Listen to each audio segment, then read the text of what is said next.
కరీబు కెన్యాస్ kitchen. నాకు ఆలు బోండా చాలా ఇష్టం. మీలో ఎంతమందికి ఇష్టం అనేది కామెంట్ సెక్షన్ లో కామెంట్ చేయండి. ఆలు బోండా ఎంత ఇష్టమైనా ఒక్కొక్కసారి శనగపిండి ఆయిల్ ఉందని అవాయిడ్ చేస్తుంటాం కదా. ఆలు బోండా ఫేవరెట్స్ అందరికి శనగపిండి ఆయిల్ లేకుండా ఆలు బోండా ఎలా చేసుకోవచ్చో చూపిస్తారండి. అటుకులతో ఆలు బోండా కొత్తగా ఉంటుంది, ట్రై చేద్దాం.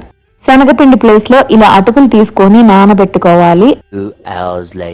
2 గంటలు అటుకులు నీళ్ళల్లో నానాక ఇలా పొడిలాగా వస్తుంది. దాంట్లో కొంచెం సాల్ట్, కొద్దిగా శనగపిండి వేసుకోవాలి. శనగపిండి ఓన్లీ బైండింగ్ కే, రైస్ ఫ్లోర్ కూడా వేసుకోవచ్చు.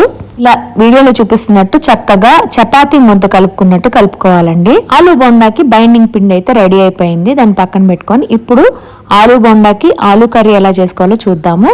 ఒక కడాయి తీసుకొని ఆయిల్ వేసుకోవాలి. అందులో కొద్దిగా onions, ginger garlic paste, chillies, మటరు, దాని తర్వాత ఉడకబెట్టిన ఇలా గ్రేట్ చేసుకున్న పొటాటో వేసుకున్నాక కొద్దిగా కరివేపాకు, కొత్తిమీర, సాల్ట్ వేసేసుకొని దాన్ని బాగా ఫ్రై చేసుకోవాలి. ఫ్రై చేసుకున్నాక చల్లారినాక ఇలా ఉండలు చేసి పక్కన పెట్టుకోవాలి. ఆలు మొత్తం ఇలా ఉండలు చేసి పక్కన పెట్టుకున్నాక ముందుగా మనం కలిపి పెట్టుకున్నాం కదా అటుకులు చపాతీ ఫ్లోర్ లాగా, దాంట్లో ఈ ఆలు ఉండల్ని పెట్టి చక్కగా స్టఫ్ చేసుకోవాలి. అక్కడక్కడ చిన్న చిన్న నెర్రలు వచ్చినా ఏం కాదు, డీప్ ఫ్రై కాదు కాబట్టి ఏం పర్వాలేదు. ఇలా నీట్ గా రౌండ్ గా చేసుకొని పక్కన పెట్టుకోవాలి. చక్కగా ఉండలు చేసి పక్కన పెట్టేసుకున్నాక ఫ్రిడ్జ్ లో అయినా పెట్టుకొని ఎప్పుడు కావాలంటే అప్పుడు ఫ్రై చేసుకోవచ్చు.